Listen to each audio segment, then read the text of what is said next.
Here we go.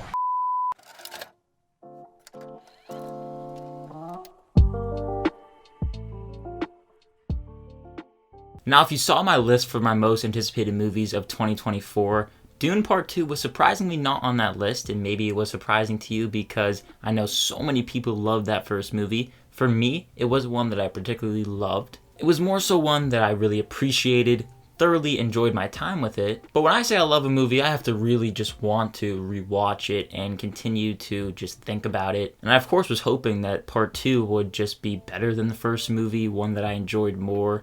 And it is both of those things. But as we get into the rest of this video, be sure to let me know your thoughts down below in the comments and hit that like and subscribe button if you enjoy the rest of it. I feel like it's only fair if I tell you why I'm not in love with the Dune franchise. Typically, I don't find myself absolutely adoring stuff that is definitely a lot to digest. Grand epics like a Lord of the Rings per se.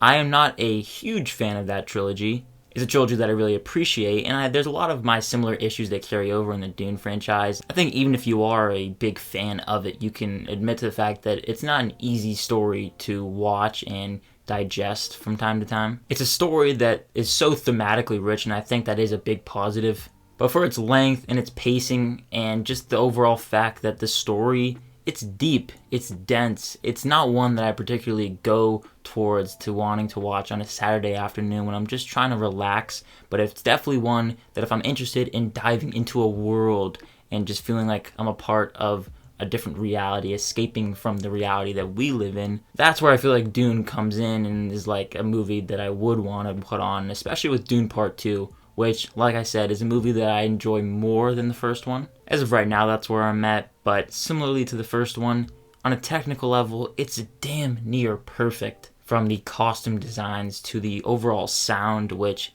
it's a must in IMAX. The theater is just booming, your seats are shaking. Set design, visual effects, which are borderline some of the best in a movie I've seen. It really deserves that title of a sci-fi epic. Like, when you think of a sci-fi epic, Dune Part 2 fits into that category. It's a movie that should be seen on the biggest screen possible. It's large-scale filmmaking at its finest. I cannot give enough praise to Denis Villenueve, who not only knows how to just tackle big action sequences like some of the ones in this movie, but also in the more sincere moments, the character moments of the movie, he definitely handles them with a grace. I loved how the first 40 minutes of this movie were mostly just seeing Paul Atreides get used to life with the Fremen. One of my favorite moments of the movie is where he finally learns how to ride a sandworm. It's like gripping, edge of your seat stuff that you go to see at a theater. You're on the edge of your seat. I felt myself just clenching my teeth. And it's funny, I thought to myself, this would be a great ride at a Universal or a big theme park. I just felt like I wanted to be a part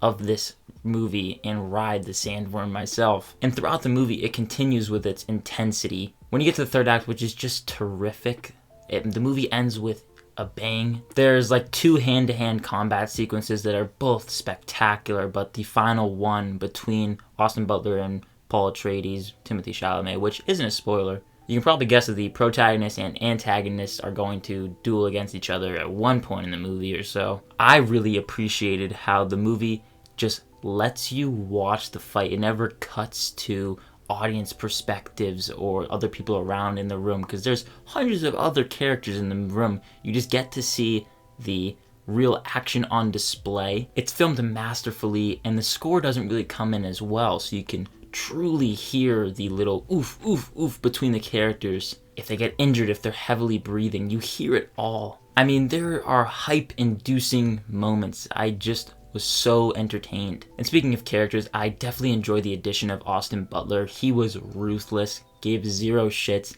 and was just a great villain. A villain that just loves to sink his teeth into action and just wants to kill people for no real reason except power. That's what makes a villain scary. In fact, I would have enjoyed seeing even more of him in the movie. If he had a bigger presence, I would not have been disappointed there. I also think Timothée Chalamet's character, Paul Atreides, he gets a lot more to really chew on, I guess, Chalamet as an actor. Paul is definitely dealing with his inner demons in the moral conflict. That's where the thematically rich elements comes into play, where he has to decide, go between his family members, the people that he cares about the most, And really, does he have to be a leader? The little decisions that he has to make, figuring out what is right for the people around him and what he has to do standing up as a leader, and kind of betraying his heart and his feelings, how he feels towards Zendaya's character, for example. The comparisons to Game of Thrones are easy to make. Different sides of the galaxy fighting for the throne and who's going to be on top at the end of the day. It's compelling stuff. Rebecca Ferguson as well, I think that she's only going to have more to do in the potential follow-up. I hope we get a third movie. But just her arc throughout these two movies, you really just get this feeling of she's turning evil, and just how it all unfolds. There's a bunch of intriguing family drama, which definitely grounds this story when it does seem so outlandish sometimes. Outlandish in the sense that it is an epic. Editing Ben here, coming in to talk about how I was feeling a little iffy on Javier Bardem's character in this movie, how he was written to be somewhat dumb and kind of just following whatever Paul Atreides was doing. But shout out to the cinematic real David Gonzalez on Instagram. He made a good point to me when I was talking about the movie with him. He mentioned how the movie kind of touches on our religious climate where we'll just follow these insane ideologies and we're just kind of numbed to what really it is. His performance is both comedic and fear-inducing. It was a nice little tidbit, and I have grown to appreciate that more, especially just within the writing and the little nuances there. It's stuff to chew on. There were moments when I found myself going, oh shit, like you're just watching these big armies of characters going up against each other. It was so incredible to see in a theater. And especially the ending, which was bleak, and it sets up a dark future for whatever is next in store. And I can just tell that whatever comes next, it's going to be thrilling. If Denis is involved in any way, which I think he's going to be, it's going to be awesome.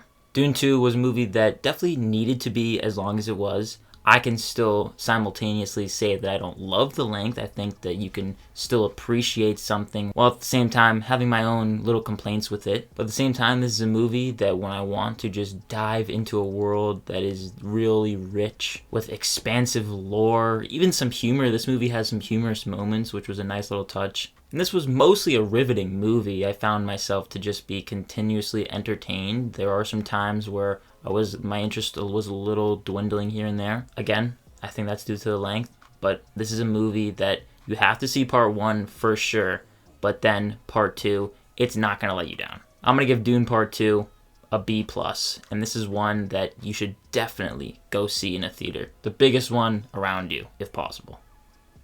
I want to thank you so much for watching this review, and again, if you did enjoy it, be sure to hit that like and subscribe button. Of course, leave your thoughts down below. Did you like the movie? Did you love it? Let me know, and look forward to more videos coming soon. My name is Ben. People call me Meter, and I'll see you guys in the next one.